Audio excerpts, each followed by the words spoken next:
कागान में एंटर होते ही हमें रोक लिया गया क्योंकि यहाँ पे एक डैम की कंस्ट्रक्शन जारी थी और पहाड़ में बॉम्ब लगाकर उसको तोड़ा जा रहा था।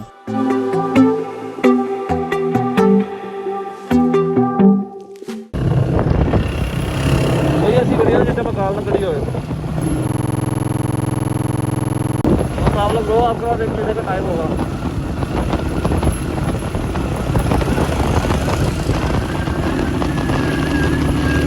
वहाँ पर इकट्ठा ऐसे तो नहीं आ रहा है।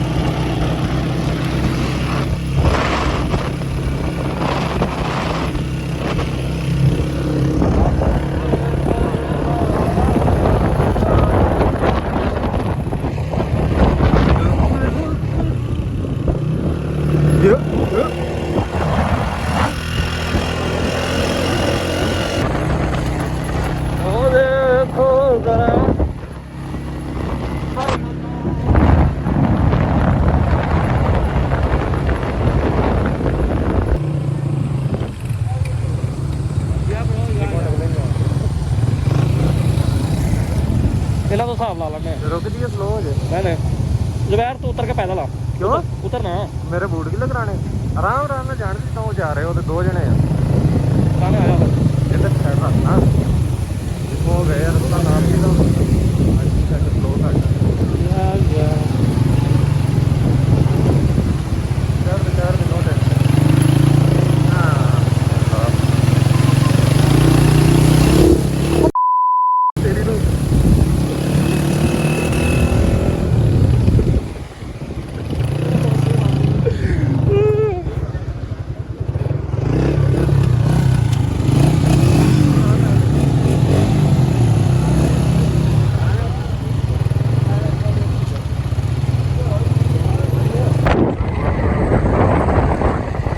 अस्सलामुअलैकुम।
रास्ते में हमें ये खूबसूरत पॉइंट मिला और हमने यहाँ पे रुकने का फ़ैसला किया।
तुम चले आओ पहाड़ों की कसम, तुम चल बढ़ गया चक्का।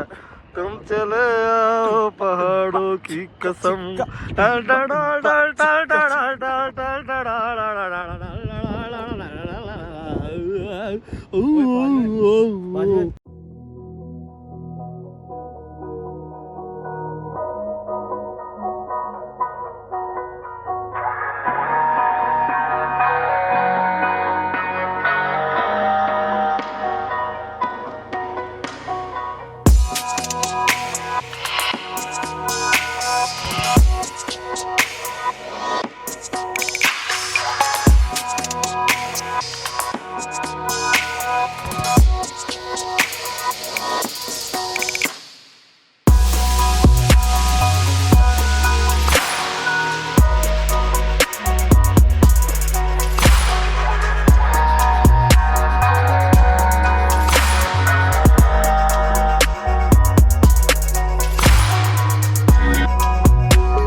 हर मोड़ पे एक नया नज़ारा, ये है बटाकुंडी की खूबसूरती।